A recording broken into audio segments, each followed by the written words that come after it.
మహోన్నతుడ దేవ తండ్రి, ప్రేమస్వరూపేశ్వర ప్రభు, వాక్యమేమ దేవ, వాక్యం ద్వారా సూటిగా నాతో మీరు మాట్లాడమని, కొత్త విషయాలు మాకు నేర్పించమని, వినగల చెవులు, గ్రహించగల హృదయం మాకు అనుగ్రహించమని, మీరే మాకు సహాయం చేసి నడిపింపు దయచేసి నాయకత్వాన్ని బట్టి మాకు కొత్త కార్యం జరిగించమని, మా హృదయాలు తప్పరెల్లు చేయమని, వాక్యం ద్వారా ఉదక స్నానం చేయించమని పరమ తండ్రి. ఆమేన్.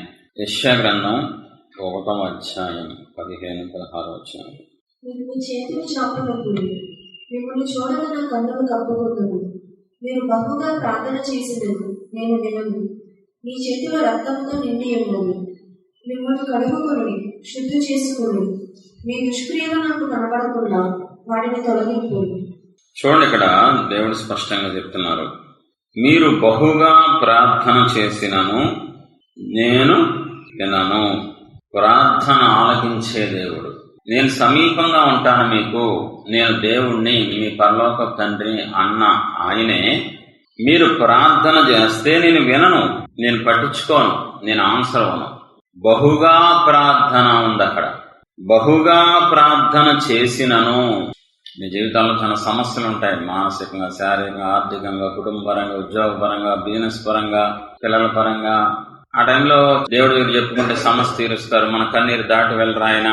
మనుషులైతే మోసం చేస్తారు, దేవుడు చేయరు కదా, మనుషులకైతే చులకన అవుతానని చాలా ఆశతో మీరు కన్నీరు కార్చొచ్చు, తెల్లవారుజామున కార్చొచ్చు, మధ్యాహ్నం కార్చొచ్చు, ఉపవాసం ఉండొచ్చు, మీరు ఎన్నో చేయొచ్చు దేవుడి దగ్గరికి వచ్చి. కానీ ఆయన ఒకటే చెప్తున్నారు, నేను మీ ప్రార్థన వినను, నేను మీ ప్రార్థన అంగీకరించను, మీ కన్నీరు చూడను, మీ బాధ పట్టించుకోను. సృష్టికర్త ఇలా అనడానికి కారణం ఏంటి? ప్రార్థన చెయ్యండి, నేను ఆలకిస్తాను. ప్రార్థన చెయ్యండి, నేను సమస్యలకు పరిష్కారం ఇస్తాను. నా దగ్గర రండి, ఏదైనా విడిపిస్తా. నాకు అసాధ్యమైంది ఏదైనా కలదా? నేను మీ స్థితి మార్చలేనా? శాపాన్ని ఆశీర్వాదంగా మార్చలేనా? కీడును మేలుగా చేయలేనా? శత్రువును మిత్రువుగా మార్చలేనా? ఎన్నో వాగ్దానాలు బైబిల్లో మనకున్నాయి. మనం చూసాం మన జీవితకాలంలో. బైబిల్లో భక్తుల జీవితంలో కార్యాలు చూసి, అబ్బాయి ఇలాంటి దేవుడు చాలు కదరా జీవితానికి. అలాంటి కార్యాలు చూసాం మనం. ఆయన ఒక్కరే అద్భుతాలు చేసే దేవుడు, మహా ఆశ్చర్యాలు చేసే దేవుడు. కానీ ఇక్కడ ఏమంటున్నారు? నువ్వు ఆశతో వచ్చినా, నువ్వు కష్టపడి వచ్చినా, ఏడుస్తూ వచ్చినా, బాధతో వచ్చినా, అయ్యో ఒంటరితనంతో వచ్చినా నేను నీ ప్రార్థన ఆలకించాను. ఇది చాలా విలువైన విషయం. నేను నీ ప్రార్థన ఆలకించను, వినను, పట్టించుకోను. నీ కన్నీరు ఏరులై పారినా నేనేం పట్టించుకోను, కఠినంగా ఉంటాను. ఎందుకు? హృదయం పిల్లరా, ఎప్పుడైతే మన ప్రార్థనకి రిజల్ట్ రాలేదో చిరాకు వస్తుంది. మామూలుగానే మనం దారుణమైన వ్యక్తులు. ఇంకా కష్టపడి కన్నీరు గార్చినప్పుడు, ఆశతో ప్రార్థించినప్పుడు, కడుపు మార్చుని ఉపవాసం ఉన్నప్పుడు రిజల్ట్ రాకపోతే ఇంకా మండిపోద్ది మనకి. మానవ సహజం కదా మండడం. అప్పుడు ఏమవుతుందో తెలుసా? దూరం అనిపిస్తుంది దేవుడికి. ఎంత కష్టపడినా ఏముంది, ఎంత ప్రార్థన చేసినా దేవుడు వింటలేదు కదా. నేను దేవుడి దగ్గర వచ్చాక కన్నీళ్ళు కాల్స్తున్నాను కదా, ఆయన సన్నిధిలో ఉన్నాను కదా, అయినా పట్టించుకోరేంటి? అసలు నాకు రిజల్టే రాదేంటి? నా సమస్య తీరదేంటి? తీరిద్దని ఆశ రాదేంటి? ఒక సూచన కూడా జరగదేంటి? అది చాలా నష్టానికి దారితీస్తుంది. ఎప్పుడైతే దేవుడు మన ప్రార్థన ఆలకించరో, ఆసక్తిగా చేసినప్పుడు, కన్నీళ్లు కాచినప్పుడు, వేదనతో దేవుడి దగ్గరికి వచ్చిన పట్టించుకోకపోతే ఏం జరిగింది? నిరాశ వచ్చేస్తుంది, నిస్పృహ వచ్చేస్తుంది. ఇంకా చాలే, భక్తి లేదు, వ్యక్తి లేదు, ఈ బాధలు అలవాటు చేస్తున్నాం, రాజీ పడిపోయే అవకాశాలు ఎక్కువ ఉంటాయండి, ఎక్కువ ఉంటాయి. చూడండి, అన్న కన్నీరు కాచింది, బాగా వేదనతో వచ్చింది, మనోదుఃఖంతో వచ్చింది, గుండె పగిలిపోయేలా వచ్చింది, తట్టుకోలేకొచ్చింది, కోపంతో వచ్చింది, బాధతో వచ్చింది. కానీ దేవుడు సేవకుడి ద్వారా మాట్లాడారు. సేవకుడి ద్వారా మాటలు హృదయాన్ని తాకినాయి, ఆదరణ కలిగినాయి, ధైర్యం వచ్చేసింది. ఇంక ఇంటికి వెళ్ళిన తర్వాత ఆ మాట భలే నచ్చింది నాకు. అంత ఏడ్చిన వ్యక్తి, అంత గుండె పగిలిపోయిన వ్యక్తి, దైవజనుడే ఇలా కూడా ఏడుస్తారా అని ఆశ్చర్యపోయిన వ్యక్తి ఇంటికి వెళ్ళంటే అట్లా బాధపడటం మానేసిందంట. ఎందుకని? దేవుడు విన్నారు ప్రార్థన, దేవుడు ఆలకించారు ప్రార్థన. సమస్య వెంటనే తీరకపోయినా ఒక ధైర్యం వచ్చేసింది, ఒక విశ్వాసం వచ్చేసింది, ఒక నమ్మకం వచ్చేసింది, ఆదరణ వచ్చేసింది. ఇంకా చాలు, అలా వచ్చినా చాలు. ఎందుకని? కొన్ని సమస్యలు టైం పడతాయి. అప్పులు కానీ, రోగాలు కానీ వెంటనే ఇవాళ ప్రార్థన చేస్తే సాయంకాలం కల్లా తీరవు, టైం పడుతుంది కొన్నిసార్లు. అది కూడా మన మంచికే. అయితే నీకేం రావాలి? అన్నాలాగా ఆదరణ రావాలి, ధైర్యం రావాలి, విశ్వాసం పెరగాలి, ఇంకా బాధ పోవాలి నీకు. 1 సమూయేలు 1వ అధ్యాయం 18.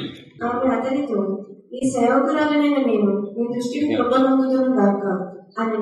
తర్వాత ఆ స్త్రీ తన దారిని వెళ్ళిపోయి భోజనం చేయించు నాట నుండి దుఃఖముఖిగా ఉండటం మానేసింది. పెనిన ఇంటికి వెళ్ళిపోయిందా? పెనిన ఊరు వెళ్ళిందా? ఎక్కడికి వెళ్ళింది? అక్కడే ఉంది. శత్రువు అక్కడే ఉంది. మనం ఇది మర్చిపోకూడదు. శత్రువు అక్కడే ఉంది. సమస్య తీరలా, పిల్లల పుట్ల. మరి ఏం జరిగింది? కన్నీరు దేవుడు ఆలకించారు.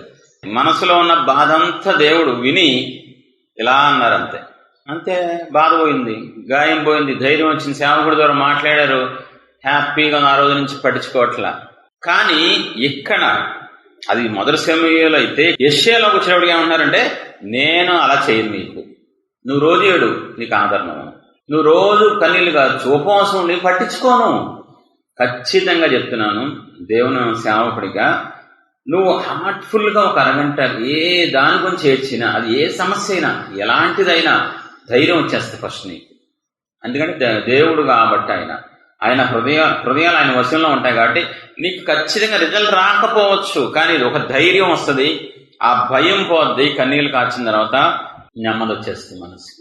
కానీ ఇక్కడ మాత్రం నేను అలా చేయను అంటున్నారు. నేను విన్నా. అసలు వింటే నీ బాధ ఏంటో తెలుస్తుంది ఆయనకి. దానికి తగ్గట్టు పరిష్కారం ఇస్తారు. డాక్టర్ దగ్గరికి వెళ్ళావు, ఏ సమస్య చెప్పావు, ట్రీట్మెంట్ దేని బట్టి ఇస్తాడు? నువ్వు చెప్పిన సమస్యను బట్టి. ఆయన వినకుండా ఫోన్లో మాట్లాడితే ఏ టాబ్లెట్ ఇస్తాడు నీకు? ప్రాబ్లం వినాలి ఫస్ట్. దేవుడు కూడా అంతే. నీ ప్రాబ్లం వింటే దాని సొల్యూషన్ ఇస్తారు. నువ్వు ప్రాబ్లం వినరంట. మీరు బహుగా ప్రార్థించినను నేను వినను. చాలా సూటిగా చెప్పేస్తున్నారు. ఇది చాలా మంది జీవితాల్లో జరుగుతూనే వస్తుంది. ఎందుకు అంటే, మీ చేతులు రక్తంతో నిండి ఉన్నవి, మిమ్మను కడుగుకొనిడి, శుద్ధి చేసుకునిడి. ఈరోజు సబ్జెక్ట్ అది. మిమ్మల్ని మీరు కడుక్కోండి, పాపాలు కడుక్కోండి, శుద్ధి చేసుకోండి. నేను ఎలా పడితే అలా ప్రార్థన ఆలకించను, ఎలా పడితే అలా కన్నీరు స్వీకరించను. నాకంటూ కొన్ని రూల్స్ ఉన్నాయి, నాకంటూ కొన్ని నియమాలు ఉన్నాయి. దేవుడుగా నేను పరిశుద్ధుని కాబట్టి కొన్నే చేస్తాను, ఏది పడితే అది చేయను. మిమ్మల్ని మీరు కడుక్కోండి, మిమ్మల్ని మీరు శుద్ధి చేసుకోండి, అప్పుడు రండి, అప్పుడు ఏడవండి, అప్పుడు మీ సమస్య చెప్పండి. అంతేగాని నువ్వు పాపంతో వచ్చి కూర్చుంటే నేనేం చేయలేను, నువ్వు ద్రోహం చేసి వచ్చి కూర్చుంటే నేనేం చేయలేను, నువ్వు ఎవరినో గాయం చేసి వచ్చేసి ఇంట్లో వాళ్ళని బూతులు తిట్టి వచ్చి నువ్వు ప్రభువా అంటే నేను అలాంటి దేవుణ్ణి కాదు, నువ్వు వేరే దేవుడిని చూసుకో ఒకవేళ ఉంటే గనక. నేనైతే పరిశుద్ధ దేవుణ్ణి, నీతి గల దేవుణ్ణి. నేను ఎట్టి పరిస్థితుల్లో ఎలా పడితే అలాగా ప్రార్థన ఆలకించను. నువ్వు కన్నీరు కార్చిన, గుండె బయలుపోయి, నువ్వు పొర్లు ఏడ్చిన, మందిరం చుట్టూ తిరిగినా నేనేం చేయలేను. ఎందుకంటే నాకంటూ కొన్ని పెట్టుకున్నా. నేను దేవుణ్ణి, నేను ఆఫ్టర్ ఆల్ నీకే కొన్ని ఉంటాయి మనుషులుగా. సృష్టికర్త పరిశుద్ధ దేవుణ్ణి నేను. నాకంటూ కొన్ని నియమాలు ఉన్నాయి. ఆ నియమంలో ఒక నియమం ఏంటంటే, ఖచ్చితంగా నువ్వు శుద్ధి చేసుకోవాలి, ఖచ్చితంగా నువ్వు కడుక్కోవాలి, పాపాలు ఒప్పుకోవాలి. ఆ తర్వాత ఏ సమస్య అయినా తీరుస్తా, ఎలాంటి బాధ అయినా, ఎలాంటి గాయమైనా కడతా, ఏదైనా సరే నీ కోసం కొత్తగా చేస్తాను. ఈరోజు అది కష్టమైపోయింది. క్రైస్తవ్యాన్ని కడుక్కోవడం కష్టంగా ఉంది, శుద్ధి చేయడం కష్టంగా ఉంది, ఆ మాట వినటానికి కష్టంగా ఉంది, ఆ బోధ తీసుకుంటానికి ప్రజలకి కష్టం అయిపోయిందండి. అరే బైబిల్లో ఉన్నమాటే కదండి, స్పష్టంగా మిమ్మును మీరు కడుక్కోండి, ముందు ఒప్పుకోండి, విడిచిపెట్టండి, శుద్ధి చేసుకోండి. ఆ తర్వాత మీ సమస్య చెప్పండి, మీ బాధ చెప్పండి, మీ ఇరికేంటో చెప్పండి, మీ కోరిక చెప్పండి. నేను తీరుస్తా తండ్రిగా. ఆశలు తీరుస్తారు ఆయన, కోరికలు తీరుస్తారు, సమస్యలు తీరుస్తారు. అన్నీ చేసే దేవుడు ఆయన. ఒకే ఒక దేవుడు, కానీ అన్నీ చేయగలరు ఆయన. మన జీవితాన్ని తలకిందులుగా మార్చేయగలరు, శాపగ్రస్తమైన జీవితాన్ని ఆశీర్వాదంగా మార్చేయగలరు. దేవుణ్ణి మనం సేవిస్తున్నాం, కానీ ఈ కడుక్కోవడంలో ఫెయిల్ అయిపోతున్నాం, ఈ శుద్ధి చేయడంలో ఫెయిల్ అయిపోతున్నాం. ఈ మాట నచ్చట్లా ప్రజలకి. ఆయనేమో పరిశుద్ధ దేవుడు. కొంతమంది నీట్నెస్ గా ఉంటారు. చిన్న మనకు వచ్చిన ఏంటిది, కొంతమంది వస్తే ఎంత పర్ఫెక్ట్ గా ఉంటారంటే, ఎప్పుడు ఇల్లు నీట్గా ఉండాలి, చర్చ్ నీట్గా ఉండాలి, ఆఫీస్ నీట్గా ఉండాలి. దేవుడు అంటారు, నా దగ్గరకు వచ్చే వాళ్ళు నీట్గా ఉండాలి, లేదా క్లీన్ గా చేసుకుని రావాలి. ఎంత మంచి దేవుడు అంటే, మన బలహీనలో అని తెలుసు ఆయనకి, పడిపోతామని తెలుసు, పరిపూర్ణంలో ఇంకా అవలేదని తెలుసు, ఇంకా ఆపరేస్తున్నారు. నువ్వు కడుక్కొనిరా, శుద్ధి చేసుకో. నువ్వు డైరెక్ట్ గా రామాక నా దగ్గరికి, నన్ను అవమానించినట్లు అవుద్ది, గాయం చేసినట్లు అవుద్ది, ఎగతాళి చేసినట్టు అవుద్ది, నా పరిశుద్ధతని నువ్వు తక్కువ చేసినట్టు అవుద్ది. ఎలా పడితే అలా రాజకీయ నాయకుల దగ్గరికి వెళ్ళాం, ఒక రాష్ట్ర ముఖ్యమంత్రి దగ్గరికి పిచ్చి బట్టలు వేసుకుని వెళ్ళాం, వెళ్ళి ఎలా పడితే అలా నుంచాం. ఏది సీఎం దగ్గరికి స్ట్రైట్ గా మంచిగా నీట్ గా రెడీ అయ్యి బురద చెప్పులతో లోపలికి వెళ్ళడం సీఎం ఆఫీస్ కి. ఎందుకని? సీఎం రాష్ట్ర ముఖ్యమంత్రిరా, నీ నోరు లెగుస్తుంది, నీ మాట లెగుస్తుంది. రాష్ట్ర ముఖ్యమంత్రి 5 కోట్ల మందికి ఈయన ఇన్ఛార్జ్ రా. 750 కోట్ల మందికి ఇన్ఛార్జ్, సర్వలోకానికి ఇన్ఛార్జ్ ఆయన, విశ్వ నిర్మాత ఆయన. ఏమిస్తున్నావు గౌరవం, ఏమిస్తున్నావు విలువ? నన్ను ఘనపరుచు వారిని ఘనపరుస్తా, నన్ను తృణీకరించే వారిని తృణీకరించు. మన భక్తి జీవితంలో మన దేవుడు ఎవరు, మన దేవుడికి ఏది ఇష్టం, మన దేవుడికి ఏది కష్టం కూడా తెలియట్లేదండి. శుద్ధి చేసుకోమంటే కష్టమైపోతుంది. నువ్వు ఏడ్చినా ఎనరు, నువ్వు కన్నీళ్లు కాచినా ఎనరు, నీ బాధ చూసినా పట్టించుకోరు. ఆ తర్వాత సాతాను గడు వాడేసుకుంటాడు దాన్ని. చూసావా, నీ దేవుడు అన్నావు పట్టించుకోవట్లేదు, కన్నీళ్లు కాచినావు వింటలేదు, ఉపవాసాలు అంటున్నావు వేస్ట్ అయిపోతున్నాడు, వెంటనే ఎంటర్ అయిపోతాడు. నీకు అదే నచ్చుద్ది, అదే నిజమనిపిస్తుంది. అవును కదా, మరి ప్రాణం పెట్టిన దేవుడు అన్నారు, రక్తం కాచిన దేవుడు అన్నారు, ఏడుతుంటే పట్టించుకోరేంటి? మనుషులన్నా అయ్యో అంటున్నారు కానీ దేవుడు ఏంటి కఠినమైపోయారు, స్పందించని వ్యక్తిగా మారిపోయారని నీకు 100 ఆలోచనలు వస్తాయి. ఈలోపు తెచ్చేస్తాడు సాతాను. ఆయన ఏమంటున్నారు, నువ్వు చెయ్యాల్సింది చేసుకొని రా, నువ్వు శుద్ధి చేసుకొని రా, కడుక్కొని రా, అప్పుడు అడుగు, అప్పుడు చెయ్యి, ఏదైనా చేస్తాం. కాబట్టి ఏమంటున్నారా, శుద్ధి చెయ్యబడటం ఇంపార్టెంట్ క్రైస్తవ జీవితంలో. పాటలు ఇంపార్టెంట్ కాదు, డ్యాన్సులు ఇంపార్టెంట్ కాదు, సోది ఇంపార్టెంట్ కాదు, శుద్ధి చెయ్యబడటం ఇంపార్టెంట్, కడగబడటం ఇంపార్టెంట్. ఏది విలువైందో అది పట్టుకోండి, ఏది ఇంపార్టెంట్ అది పట్టుకోండి, ఏది శ్రేష్టమైందో అది పట్టుకోండి. ఏదో వెళ్ళిపోతున్నారు ప్రపంచం. శుద్ధి చేయబడకుండా నువ్వు ఎన్ని ప్రార్థనలు చేసినా ఏం ఉపయోగం ఉండదు. నువ్వు కడుక్కోకుండా దేవుడి దగ్గరికి వెళ్తే ఉపయోగం ఉండదు. నువ్వు తెలుసుకోవాలి, పరిశీలించి తెలుసుకోవాలి. దేవుడు ఎవరు, దేవుడు మనసు ఏంటి, దేవుడు వ్యక్తిత్వం ఏంటి, ఎలాగైతే అంగీకరిస్తారు అని తెలుసుకుంటే అది నీకే మంచిది. ముందుకెళ్దాం దయచేసి. యెషయా 59:1. రక్షింపనేరగలిగినట్లు యెహోవా హస్తం పొడిచకాలేదు, విననేర్పు ఇవ్వనట్లు ఆయన చెవులు మందము కాలేదు. మీ దోషములు మీకును మీ దేవునికి అడ్డంగా వచ్చింది, మీ పాపములు ఆయన ముఖమును నీకు మరుగుపరచెను కనుక ఆయన ఆలకింపకున్నారు. సేమ్ స్పష్టంగా దేవుని హస్తం కురచ కాలేదు, విరనేరుకున్నట్లు ఆయన చెవులు మందం కాలేదు. మీ దోషాలు మీకు మీ దేవునికి అడ్డంగా వచ్చేస్తున్నాయి, మీ పాపాలు ఆయన ముఖమును మీకు మరుగు చేసేస్తున్నాయి కనుక ఆయన ఆలకించకున్నారు. ఆలకించరు ఉందా, ఆలకించలేరు ఉందా, ఆలకింపకున్నారు ఉందా? ఆయన తన స్వభావానికి విరుద్ధంగా ఏది చెయ్యలేరు. నీకు ఇలాంటి ఎన్నో ఉన్నాయి బైబిల్లో. విశ్వాసం ఎన్ని పక్కన పెట్టేసి నేను ప్రార్థన చేస్తే ఆయన వింటా అన్నారు, నేను ఆరాధన చేస్తే ఆయన వింటా అన్నారు. బ్రహ్మ ఎంత స్పష్టంగా ఆయన ఆలకింపకున్నారు. అడ్డుగా ఉన్నాయి, మీ దోషాలు అడ్డొస్తున్నాయి. దేవుడికి మీకు అడ్డు ఉండకూడదు. మీకు ఇంకో మనిషికి అడ్డుగా పెద్ద గోడ కనబడద్దేమన్నా? నువ్వు ఎంత అరిసినా పక్కనోడికి అర్థం కాదు. ఒరే వాటర్ తీసుకురా, పడిపోతున్నాను, మోక్షకెళ్ళిపోతున్నా, మంచిది అడిగి అర్థం కాదు. దేవుడికి నీకు గోడ కంటే దారుణమైన పాపం అడ్డు ఉన్నప్పుడు ఆయన ఆలకింపరు, ఆయన పట్టించుకోరు. నువ్వు ఏడుస్తున్నా, నువ్వు చచ్చిపోతున్నా, భయాక్రాంతుడైపోయాడు పాత నిబంధన సౌలు. రాజు ఇలా బిగుసుకుపోయాడు. ఎందుకని? శత్రువు వచ్చేసాడు, శత్రువు సైన్యంతో వచ్చేసాడు, ఇలా దగ్గరికి వచ్చేసాడు. ప్రభా భయం వేస్తుంది, ప్రభా నన్ను కాపాడండి అయ్యా. పట్టించుకున్నారా? ఇది కూడా అంతే. అయ్యా అప్పులోళ్ళయ్యా తిడుతున్నారయ్యా, చచ్చిపోమంటున్నారయ్యా, దారుణంగా మాట్లాడుతున్నారు ప్రభా, బూతులు మాట్లాడుతున్నారయ్యా, అయ్యా రోగం అయ్యా, పిల్లలు బాగాలేదయ్యా, నా మూడయ్యా, నువ్వు ఎన్ని చెప్పు, ఏడు, మనుషులైనా జాలి చూపిస్తారు. నేను మాట వరకే అయ్యో అని, దేవుడు అయ్యో అన్న. ఎందుకని? నువ్వు పాపం అడ్డు పెట్టుకున్నావు, నువ్వు దోషం అడ్డు పెట్టుకున్నావు. తర్వాత నువ్వు ఎంత ఏడ్చినా ఇంకా నువ్వు నిందలేయాలి ఇంకా దేవుడి మీద. ఏం దేవుడు రా బాబు, కనీసం ఎంత ఏడుస్తుంటే మనుషులైనా అయ్యో అంటున్నారు కదా, దేవుడు అయ్యో అంటారే. ఆయన అన్నారు, అడ్డు తొలగించుకోండి, దోషాన్ని ఒప్పుకోండి, తర్వాత ఇంటా సమస్య తీర్చేస్తారు. ఆయన అయ్యో అనరు, ఈ సమస్యకి పరిష్కారం ఇచ్చే దేవుడు. కాబట్టి ఆయన ఆలకించరు, ఆయన పట్టించుకోరు, ఆయన వినరు. ఆయన హస్తం తక్కువ చేయట్లా, చెయ్యలేక చేయట్లా. నువ్వు చేసే పాపం ఆయనకు నచ్చక, నీ అడ్లు ఆయనకు నచ్చక వెనక్కి తీసుకుంటున్నారు చెయ్యి. సౌలు చూస్తే అదే అనిపిస్తుంది. భయంకరంగా శ్రమలో ఉన్నాడు. ఇశ్రాయేలీయుడు, దేవుని చేత అభిషేకించబడిన వ్యక్తి ఎందుకంత భయాక్రాంతుడైపోయాడు?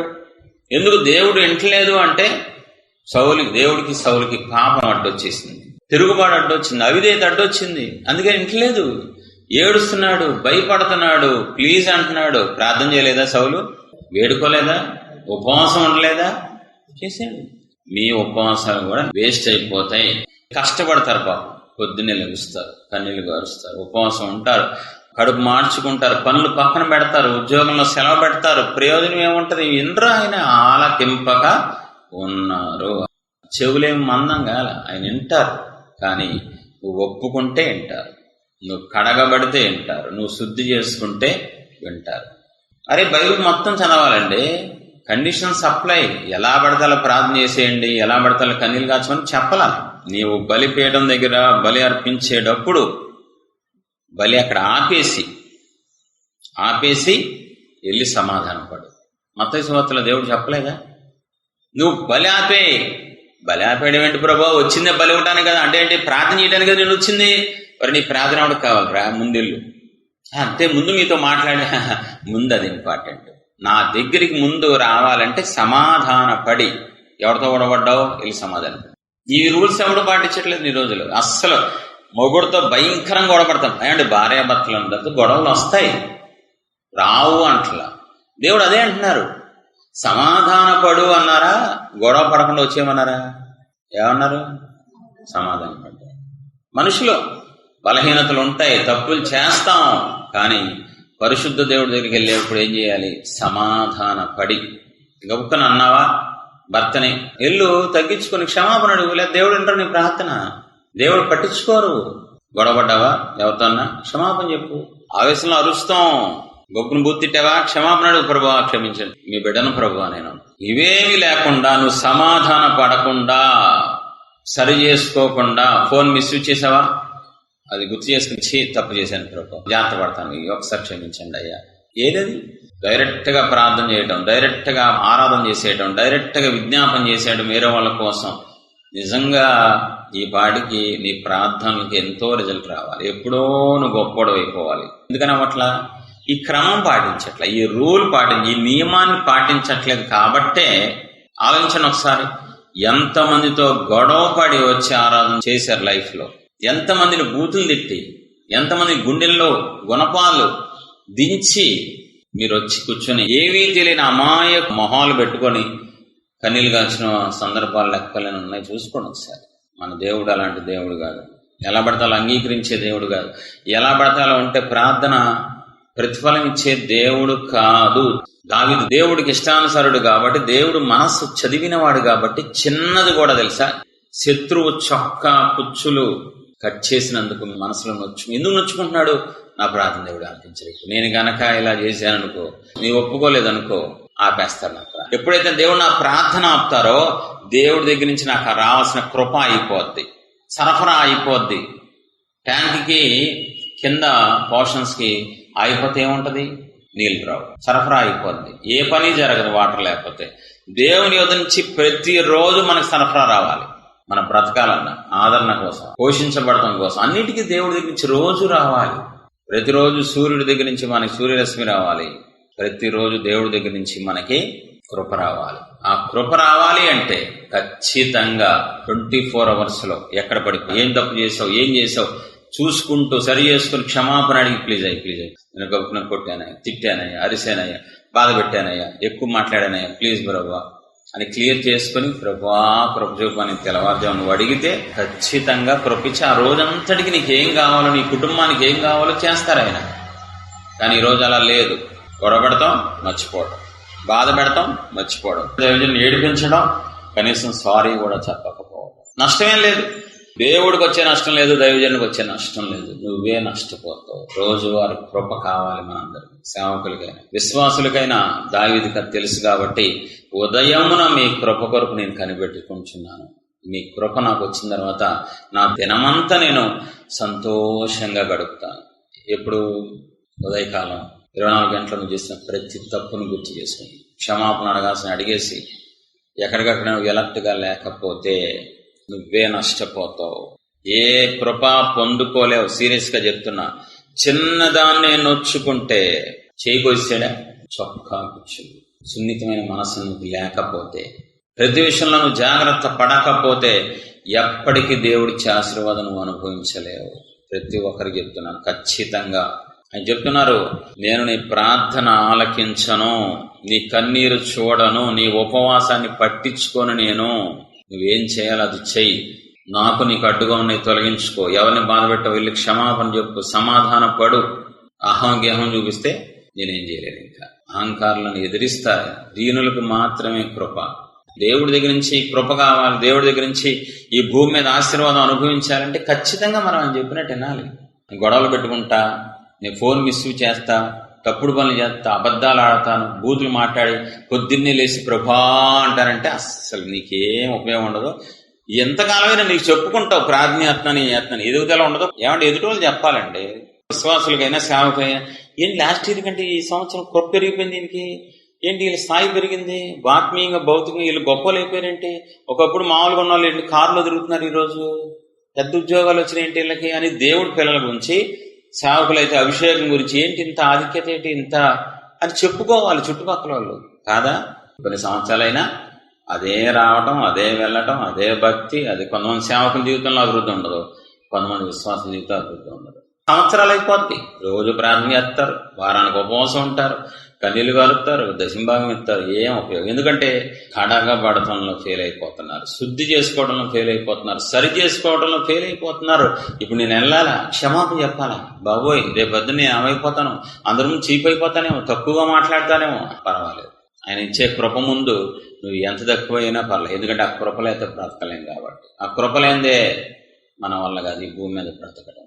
కాబట్టి దేవుని పిల్లరా, సరి చేయబడాలి, ఒప్పుకోవాలి, ఎప్పటికప్పుడు సరి చేసుకోవాలి, పశ్చాత్తాపడాలి. దేవుడి దగ్గరికి వెళ్లే ముందు అన్ని జాగ్రత్తలు తీసుకోవాలి. 24 గంటల ముందు ఎక్కడికి వెళ్ళి పడిపోయాం, ఆ 2-3 సార్లు అలాగ చేసినప్పుడు 4వసారి అలవాటు అవుద్ది. పడిపోకుండా మంచి క్రమశిక్షణ అలవాటు అవుతుంది. కాబట్టి కడగబడాలి, శుద్ధి చేయబడాలి, సరి చేయబడాలి, సమాధాన పడాలి అందరితో.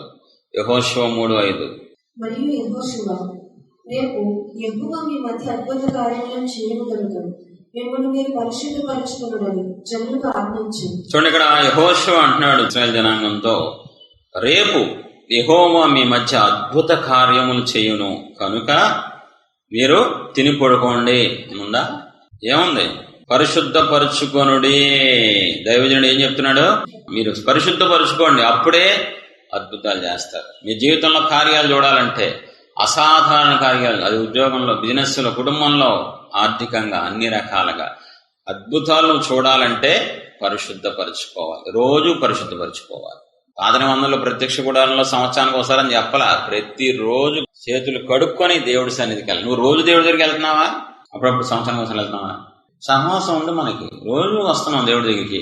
కాబట్టి రోజు శుద్ధి చేసుకోవాలి. మాటల ద్వారా, చూపుల ద్వారా, ఆలోచన ద్వారా, క్రియల ద్వారా, పద్ధతుల ద్వారా, నడక ద్వారా, బయటికి వెళ్ళడం ద్వారా ప్రతిరోజు శుద్ధి చేయబడితేనే నీ జీవితంలో అద్భుతాలు చేస్తారు, ఆశ్చర్య కార్యాలు, అసాధారణ కార్యాలు చేస్తారు. నువ్వు శుద్ధి చేసుకోకపోతే పెద్ద ఒప్పుకుంటాడు మాని అద్భుతాలు ఉండవు నీ జీవితంలో, సాక్ష్యాలు ఉండవు. మైకి తీసుకొని సాక్ష్యాలు ఉన్నాయా? ఏమీ లేవండి. ఎందుకుంటాయి? మరి ఇక్కడ చూడండి, రేపు మీ మధ్య అద్భుత కార్యములు చేయను దేవుడు. అద్భుత కార్యాలు. అద్భుతాలేవు మీ ఇంట్లో, మీ పరిసరంలో అద్భుతాలేవు, మీ ఉద్యోగంలో అద్భుతాలేవు. ఏమంటే ఉండవు. సాక్ష్యాలు ఎందుకు రావు? కార్యాలు జరగట్లా. కార్యాలు ఎందుకు జరగట్లేదు? దేవుడు చేయట్లా. దేవుడు ఎందుకు చేయట్లేదు? నువ్వు శుద్ధి చేయబట్టలేదు. అంతే. ఉన్నావు దేవుళ్ళలోనే, నువ్వేం బయటికి వెళ్ళా, విగ్రహారాధన ఏం చేయట్లేదు, నువ్వు దేవుళ్ళలోనే ఉన్నావు. బైబిల్ తీస్తావు, చదువుతావు, పాటలు వింటావు, కానీ ప్రయోజనం ఉండదు. నీ జీవితంలో అద్భుతాలు ఉండవండి. ఇంకా జీవితంలో సప్ప బతుకుంటది. లైఫ్ బోరు కొడుతుందా? ఇది ఎగటం రావటం. ఇశ్రాయేలు జీవితం తెలుసా? ఆకాశం నుంచి ఇది ఇలా పడిపోతుంది. ఆకాశం నుంచి ఇది అయిపోయిందా? బండి నుంచి నీళ్ళు, ఇంత పెద్ద నదిలా వచ్చింది. అసలు ఎడారి కదా ఇదే లోపల ఎర్ర సముద్రం, యోధ నది ఆగిపోవటం. ఎన్ని అద్భుతాలు! ఒకటే చేశారా? మొత్తం ఇశ్రాయేలు జీవితంలో ఒకటే చేశారా? ఒక్కటి తెలుసుకుంటే ఎన్ని రోజులు చెప్పుకోవచ్చు. నీ బతుకులు ఒకటి కూడా ఉండవు. పెద్ద అద్భుతం చెప్పుకుంటానికి ఏముండవు. అద్భుతాలు ఉండవు నీ జీవితంలో. ఎందుకని? శుద్ధి చేయబడవు. నీకు శుద్ధి చేయబడతా ఉంటే ఇష్టం ఉండదు. ఏ సేవకుడైతే శుద్ధి చేయబడతాడో సేవలో అద్భుతాలు ఉంటాయి. ఏ విశ్వాసం అయితే శుద్ధి చేయబడటానికి, ఒప్పుకుంటానికి, కడగబడటానికి ఇష్టపడతారో అద్భుతాలే అద్భుతాలు, అద్భుతాలే అద్భుతాలండి. దయచేసి శుద్ధి చేయబడటానికి ఇష్టపడండి, ఒప్పుకుంటానికి ఇష్టపడండి, కడగబడటానికి ఇష్టపడండి. రోజు శుద్ధి చేసుకోండి. రోజు మీకు చూపిస్తాను బైబిల్ ఎగ్జాంపుల్. ఇప్పుడు ఒకవేళ ఈ వాక్యం ద్వారా నీ మనసు తిప్పుకొని నువ్వు దానికి పెద్ద పెట్టేసి అన్నిటికంటే ఎక్కువగా శుద్ధి చేయడానికి, ఒప్పుకుంటానికి, కడగబడటానికి నువ్వు గనక ఈ రోజు నుంచి చెయ్యి, రేపటి నుంచి అద్భుతాలు, ఆశ్చర్యాలు, ఆనందం, అభివృద్ధి. అందరూ చూసి నువ్వేంటి ఒకప్పుడులా లేదు, ఇంత మారిపోయేంటి, మంచిగా మారిపోయి ఏంటి. మీ బతుకులు చూడండి, ఎంతకాలమైనా మారరు. ఎందుకంటే కడగబడరు కాబట్టి. ఎంతకాలం మీ స్వభావం మారదు, మీ వ్యక్తిత్వం మారదు, మీ పద్ధతి మారదు. యోహాను 13 పేతురు, నీవెన్నడూ నా పాదములు కడగరాదని ఆయనతో అనెను. అందుకు యేసయ్య, నేను నిన్ను కడగని ఎడల నాతో నీకు పాలు లేదనెను. ఇంత క్లారిటీ ఉంది కదండి. డైరెక్ట్ గా సృష్టికర్త దేవుడు భూమి మీదకి వచ్చి చెప్పారు కదా. ఇది 2 రకాల కడగబడతారు. 9 సీమోను పేతురు, ప్రభువా, నా పాదములు మాత్రమే గాక నా చేతులు, నా తల కూడా కడగమని ఆయనతో చెప్పాను. యేసయ్య అతన్ని చూచి, స్నానము చేసిన వాడు పాదములు తప్ప మరి ఏమీ కడుగుకొనక్కర్లేదు, అతడు కేవలం పవిత్రుడాయను. మీరును పవిత్రులు కానీ మీలో అందరూ పవిత్రులు కాదు. చూడండి, మీరు పవిత్రులు. మళ్ళీ ఎందుకు అడగాలి? ఏ రోజుకి ఆ రోజు మళ్ళీ ఉంటుంది కాబట్టి. శిష్యులతో దేవుడు అంటారు, మీరు పవిత్రులు అయిపోయారు, ఆల్రెడీ పాపక్షమాపణ అయిపోయింది మీకు. కానీ పాపక్షమాపణ కాదు ఇప్పుడు నేను చేసేది. ఏ రోజుకి ఆ రోజు శుద్ధీకరణ అలవాటు చేస్తున్నా మీకు. 2 రకాలు ఉంటాయి క్రైస్తవ జీవితం. పాపక్షమాపణ, జన్మతః చేసిన పాపాలు అన్ని రకాల అవి ఒప్పుకోవాలి, అవి విడిచిపెట్టేస్తే అది పాపక్షమాపణ అవుతుంది. భూమి మీద ఎప్పుడైనా తప్పిపోకుండా ఉంటాడండి. ఆలోచన క్రియల్లో వద్దు. సరే, పర్ఫెక్ట్ భక్తి అండి. ఆలోచనలు టక్మని రాకుండా ఏదైనా ఉంటుందా? 24 గంటల ఆలోచనలు పడిపోకుండా, అది గర్వమో, అహమో, స్వార్థం ఉంటారా? కాబట్టి జీవితాంతం కడగబడాలి, ప్రతిరోజు శుద్ధి చేయబడాలి. కడగబడంలో 2 రకాలు. ఒకటి స్నానం చేయటం అంటే అర్థం పాపక్షమాప, మొత్తం అన్ని రకాల పితరుల నుంచి వచ్చిన వాటి నుంచి. అది స్నానంతో సాదృశ్యం. అయితే ఇక్కడ ఏమంటున్నారు? కాళ్ళు కడుగుతానంటున్నారు, అంతేనా? ఏం సూచిస్తుంది? పాదాలు బయటికి వెళ్తే మట్టి అంటుంది. కాబట్టి రోజు శుద్ధి చేయబడాలి, ప్రతిరోజు కడగబడాలి, ప్రతిరోజు ఒప్పుకోవాలి, ప్రతిరోజు మనం క్లీన్ చేసుకోవాలి ఆత్మని.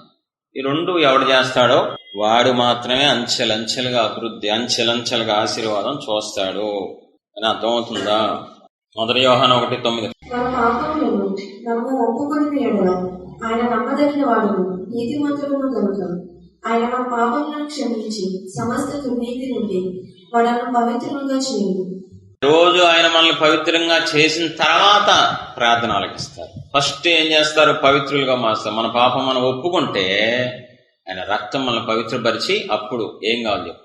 నలిగిపోతున్నాను ప్రభు, అప్పులు ప్రభు నేను తీరుస్తాను, మానసిక బాధ నేను తీరుస్తాను, పిల్లలు మారట్లా నేను తీరుస్తా, నేను మారుస్తాను, పిల్లల చదువు నేను చూసుకుంటా. ఫస్ట్ పవిత్రపరచాలి ఆయన మనల్ని. ఇప్పుడు ఒప్పుకున్నప్పుడు 24 గంటల్లో మనం ఒప్పుకున్నప్పుడు పవిత్రపరుస్తారు. 2వది ప్రార్థన ఆలకిస్తారు. నీ కన్నీరు దాటి వెళ్ళరప్పుడు. కానీ మీరు ప్రార్థనకు వాల్యూ ఇస్తున్నారు, కానీ కడగబడటానికి వాల్యూ ఇవ్వట్లేదు. చూడండి, కీర్తనలో 66:18 నా హృదయములో నేను పాపమును లక్ష్యం చేసిన ఎడల ప్రభువు నా మనవి వినకపోవును. పాపం చెయ్యక్కర్లా, పాపాన్ని లక్ష్యం చేసిన. పాపం చెయ్యటం వేరు, పాపాన్ని లక్ష్యం చేయటం వేరు. 2 రకాల క్రైస్తవులు ఉంటారు. ఒక క్రైస్తవ గ్రూపు లోకంలోకి వెళ్ళిపోద్ది, సరదాగా సినిమాలు, సీరియల్స్ ఇవన్నీ చూసి ఎంజాయ్ చేసే క్రైస్తవులు ఉన్నారు. ఇది ఒక టైప్. అయితే 2వ టైప్ ఉంటుంది, చక్కగా భక్తి చక్క సినిమాలు చూస్తున్నారు. కొత్త సినిమా రిలీజ్ అయిందంటారా, నేను అలా చేయలేకపోతున్నాను. నువ్వు పాపం చేసినట్టే. వాళ్ళు సినిమాలు చూసి పాపం చేశారు, నువ్వు పాపం చేసిన వాళ్ళు చూసి నేను అలా లేను అన్నందుకు పాపం చేసినంత పాపమే. అదే నా హృదయములో నేను పాపం లక్ష్యం చేసిన ఎడల దేవుడు నా మనవి ఆలకించాడు.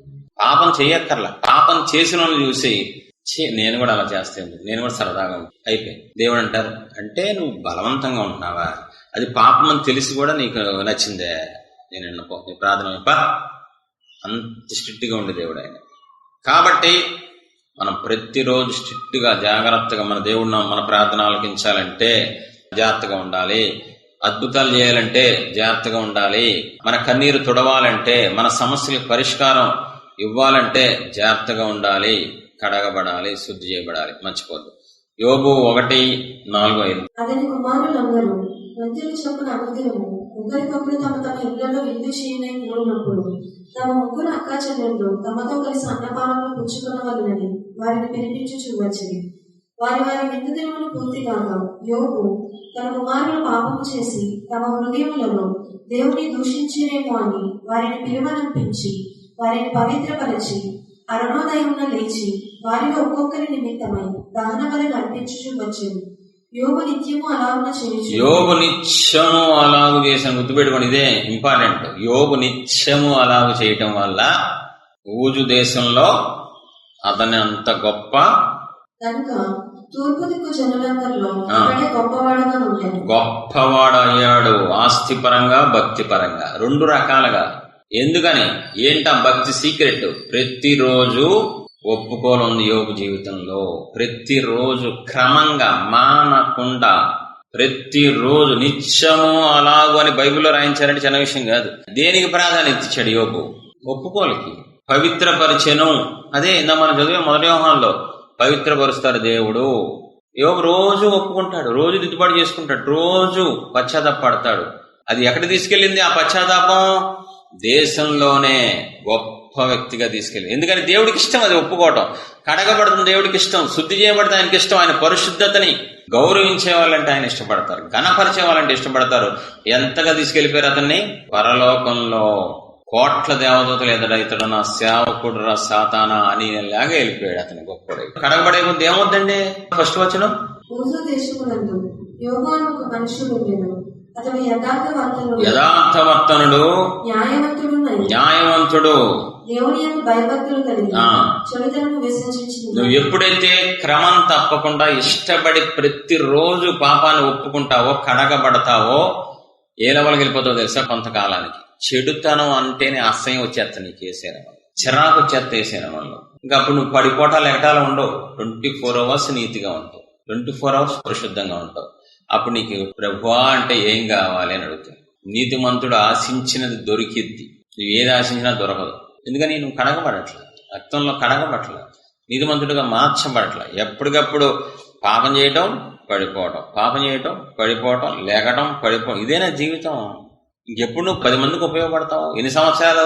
దీనికంటే పాటలకు ఇష్టపడతావు, పరిచయకి ఇష్టపడతావు, దీనికంటే కానుక ఇష్టపడతావు. కానీ అమ్మ నేను ఎప్పటికప్పుడు శుద్ధి చేసుకోవాలి, నా దేవుడు పరిశుద్ధుడు, నాలో నివసిస్తున్నా, నాలో ఉండేది పరిశుద్ధాత్మ దేవుడు, ఆయన పేరే పరిశుద్ధాత్మ. దానికి ఇష్టం లేదు ఈరోజు. అరే శుద్ధి చేయబడతామే కదండి. ఇక్కడ యోబు ఏం చేశాడు? ఎందుకు అంత గొప్పవాడాడు? యోబు ఆరాధన చేసినట్టుందా? వాక్యం చెప్పాడా? యోబు పద్యాలు వాయించాడా? ఏం కనపడుతుంది యోబు జీవితంలో? ఏది ఇంపార్టెంట్ అండి క్రైస్తవ జీవితంలో?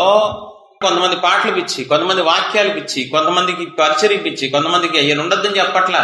ఫస్ట్ ఇది కదా. నువ్వు కడగబడకుండా ప్రార్థన ఆలకించినప్పుడు నువ్వు అరగంట ఆరాధన చేస్తే దేవుడు ఎందుకు ఆలకిస్తారు? పరిశుద్ధ దేవుడు ఆయన, నీతికి పరిశుద్ధతకి ప్రాధాన్యత ఇచ్చే దేవుడు. నువ్వు గంట పాడతాను ప్రభువా కన్నీళ్లతో అంటే నేనేన్నా నిజంగా వినే వాళ్ళైతే ఈ పాటికి నీ పాటలకి నీ ఆరాధనకి ఎప్పుడో గొప్ప స్థాయికి వెళ్ళి. ఎందుకని దేవుడికి ఆరాధకులు అంటే ఇష్టం. మరి ఎందుకులా? కడగబడకుండా, శుద్ధి చేసుకోకుండా, దేవుడు పరిశుద్ధతని గౌరవించకుండా పాటలు పాడేస్తారు. కొత్త పాటలు బాగా పాడుతున్నా, ఫైర్తో పాడుతున్నా. ఎందుకు? మరి జీవితాలు ఆశీర్వాదంగా ఎందుకు లేవు? దేవుడిని ఆరాధిస్తే పైకి తీసుకెళ్తానని బైబిల్ చెప్తుంది. ఎందుకంటే కడగబడతంలో ఫెయిల్ అయిపోతున్నారు, శుద్ధీకరణ ఇష్టపడట్లా. భక్త సింగ్ గారు రోజు శుద్ధీకరణ చేసుకునేవాళ్ళంట. రోజు ప్రపంచానికి వెళ్ళిపోయారు ఆయన, ప్రపంచవ్యాప్తంగా వాడబడ్డారు. ఎందుకని? శుద్ధీకరణ. ఈరోజు కొంతమంది సేవకులు నచ్చట్లా, విశ్వాసులు నచ్చట్లా. 24 గంటల్లో 613 ఆజ్ఞల్లో ఎన్ని ఆజ్ఞలు తప్పిపోతామండి. మొగుడు గొడవ పడుతుంది చూసారా భూమి మీద ఎప్పుడన్నా? ఏమే ఏంటి ఒకప్పుడు అంత ప్రేమించట్లేదు? అదేంటండి ప్రేమిస్తున్నాగా? ప్రేమిస్తున్నావు కానీ ఒకప్పుడంతా అంటాం చూసారా? ఒకప్పుడు అంత గౌరవించట్లేదా అన్న చూడలేదా, వినలేదా? ఎందుకు అంటే ఇవ్వాల్సినంత ఇవ్వాలని మనిషే కొన్ని మాట భలే ఉంటది. దేవునికి తగినంత ఇవ్వాలంట. స్తుతి గాని, ఆరాధన గాని, ప్రేమ గాని. మనం అందుట్లో ఫెయిల్ అయినప్పుడు అది పాపం కదా? ఆజ్ఞాతక్రమే పాపం. ఫస్ట్ ఆజ్ఞ ఏంటి? ప్రేమించాలి.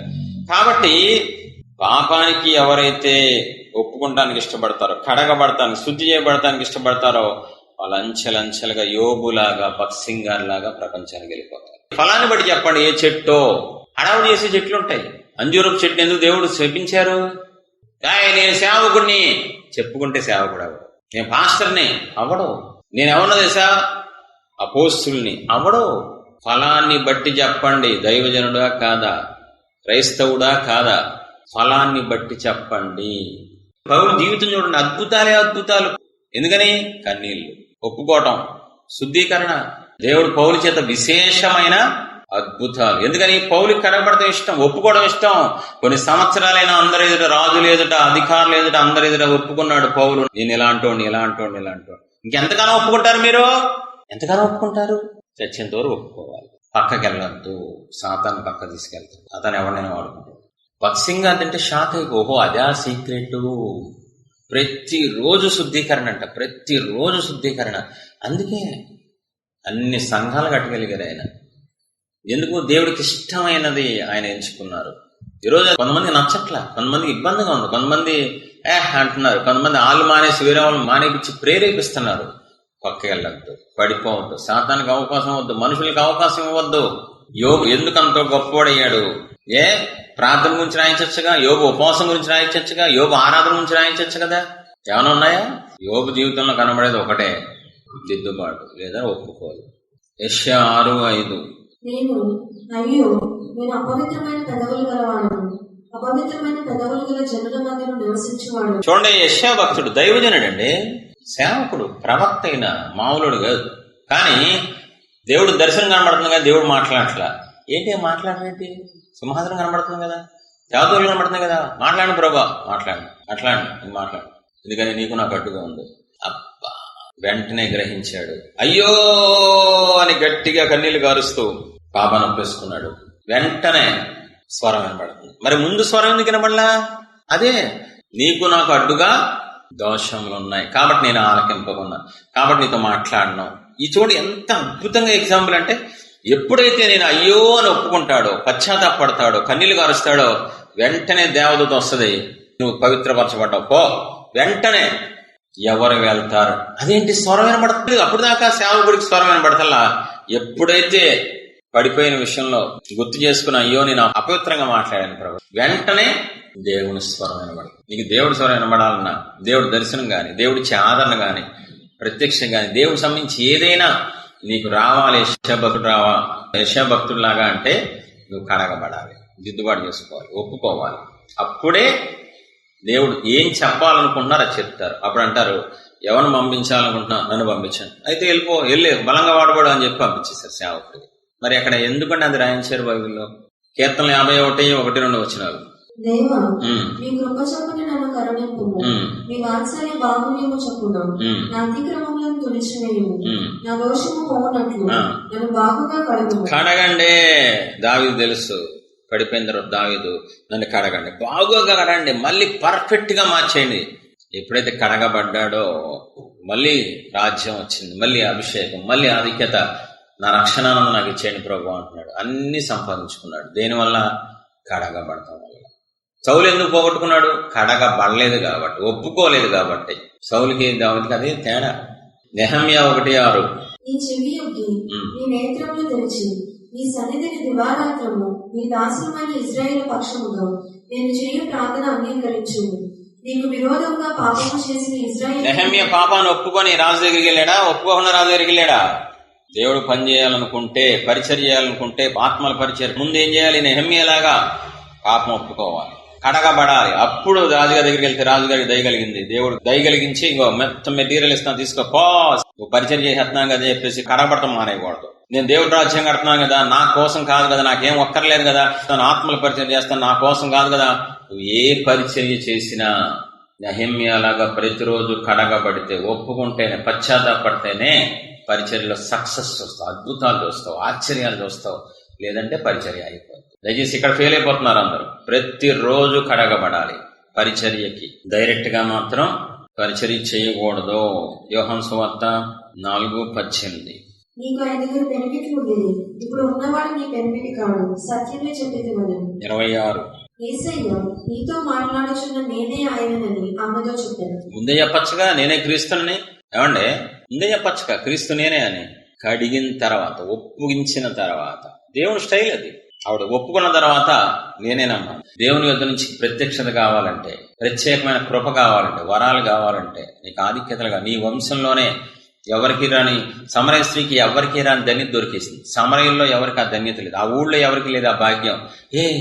నీకు చెప్పారు ఆయన క్రీస్తు అని, నీకు దొరికింది ఆ భాగ్యం. ఎలా వచ్చింది? ఒప్పుకోలు ద్వారా. ఒప్పుకోలు ద్వారానే దొరికింది ఆవిడికి ప్రత్యక్షత. నీకు కూడా దేవుని యొద్ద నుంచి ప్రత్యక్ష కావాలంటే ఒప్పుకో. లేదు నార్మల్ గా ఉంటానని, నాకేం వద్దని, వచ్చి వెళ్ళిపోతానని, చప్పగా ఉంటానని ఆ జీవితం అంటే నీ ఇష్టం. సమరయ స్త్రీ ఒప్పుకోవడం వల్ల, అవును నిజమే ప్రభువా ఒప్పుకుంది, ఆయన కడిగారు, వెంటనే నేనేనమ్మా క్రీస్తు. అక్కడ ఆగిందా? ఎమ్మడే వెళ్ళిపోయింది. అక్కడ ఆగిందా? ఆలోచిస్తారు. ఇవిడికి లైఫ్ అంతా తిరిగిపోవడానికి, గొప్ప వ్యక్తి అయిపోవడానికి, చరిత్రలో మిగిలిపోవడానికి ఎక్కడ మూలం ఏంటి? నేను చూడండి, ఒక్క వ్యక్తిని చూపించట్ల నేను. యెషయాని, యోబుని, దావీదుని, నెహమ్యాని, సమరయ స్త్రీని, పేతురుని. బైబిల్లో పాత నిబంధన నుంచి కొత్త నిబంధన వరకు ఇదే కనబడుతుంది. తీర్మానం చేసుకుంటారా కళ్ళు మూసుకొని? ఈ రోజు నుంచి కడగబడతానికి ఇష్టపడతాను. ఎవరిని పట్టించుకోను ప్రభు. ప్రతిరోజు శుద్ధి చేయబడతాను, ప్రతిరోజు కడుక్కుంటాను, ప్రతిరోజు నా ఆత్మకి శుద్ధీకరణకి ప్రాధాన్యత ఇస్తాను. భక్త్ సింగ్ గారు మాదిరిగా ఉన్నారు.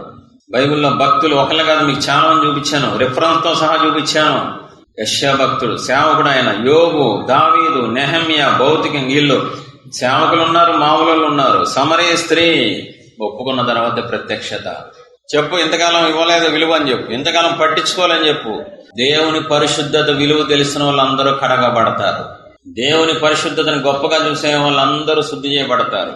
కడగబడాలి. కడగబడడం దేవుడికి ఇష్టం, ఒప్పుకోవడం దేవుడికి ఇష్టం, శుద్ధీకరణ దేవుడికి నచ్చింది, దేవుడు మెచ్చుకుంటారు.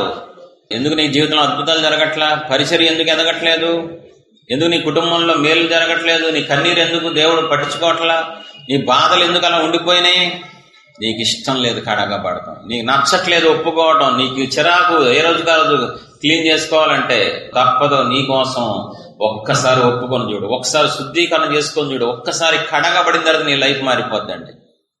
మనసు మారిపోద్ది, ఆలోచన పద్ధతి అన్నీ మారిపోతాయి. దయచేసి లైఫ్ లాంగ్ తీర్మానం చేసుకో. మళ్ళీ మారకూడదు, మళ్ళీ పక్కకి వెళ్ళకూడదు. ప్రతిరోజు యేసు ప్రభు వారు చెప్పారు పేతురుతో, పేతురు ఆల్రెడీ నువ్వు పవిత్రుడివే, కానీ నేను మళ్ళీ నిన్ను పాదాలు కడగకపోతే నాకు నీకు పాలు పంపులుండవు. ఈరోజు నీకు దేవుడు పాలు పంపులేవు. చెప్తున్నా సీరియస్ గా. ఎందుకు తెలుసా? నువ్వు రోజు కడుక్కోవట్లా, నీ ఆత్మను శుద్ధి చేసుకోవట్లా. డైరెక్ట్గా వెళ్ళి ప్రభువా అంటున్నావు. బలినం చూస్తే మాట్లాడరు ఆయన. నీ ఆత్మ అపవిత్రంగా ఉంటే మాట్లాడలేరు నీతో, ఆయన దర్శించలేరు. ఆయన పరిశుద్ధుడు. ఆయన దయచేసి ఆయన గొప్పగా చూడు నీ తండ్రిని. పరిచర్యకి వెళ్లే వాళ్ళు కూడా ఖచ్చితంగా శుద్ధి చేయబడి వెళ్ళాలి. శుద్ధీకరణ అయిన తర్వాత పరిచర్యకి వెళ్ళాలి. పౌలు రోజు కన్నీళ్లతో కడగబడుతున్నాడు. దయచేసి ఈరోజు తీర్మానం లైఫ్ లాంగ్ ఉండేలా తీసుకోండి. ఎందుకు ఎదగట్లేదు? ఎందుకు ఫలించట్లేదు? అద్భుతాలు లేవు, ఆశ్చర్యాలు లేవు, మహిమ కార్యాలు లేవు నీ జీవితంలో. అభివృద్ధి లేదు, ఆశీర్వాదం లేదు. మహోన్నతుల తండ్రి, ప్రేమసునేశ్వర ప్రభ, వాక్యమైనది. వాక్యం ద్వారా సూటిగా నాతో మాతో మీరు మాట్లాడు, కొత్త విషయాలు మాకు నేర్పించారు. మీకే మహిమ తండ్రి. ప్రజల హృదయాలను మీ వైపు తిప్పుకోండి తండ్రి. ప్రతి ఒక్కరు శుద్ధీకరణకి ప్రాధాన్యత వల్ల నా దేవుణ్ణి కలవాలంటే ముందు శుద్ధి చేసుకోవాలి. అది ఫిక్స్ అయిపోవాలి మనసుల్లో తండ్రి. ముద్రపడిపోవాలి యేసునామములో తండ్రి. సేవకులకైనా విశ్వాసులకైనా ఇదే కరెక్ట్ అని బైబిల్ చూపించారు, మీరు వాక్యం చూపించారు తండ్రి. మా మంచి తండ్రి, బంగారు తండ్రి, మీ పాదాకే మహిమ కలుగును గాక. జీవితాంతం మేము దేంట్లోనే స్థిరపడేలా కూడా చూపించండి. ఆమేన్.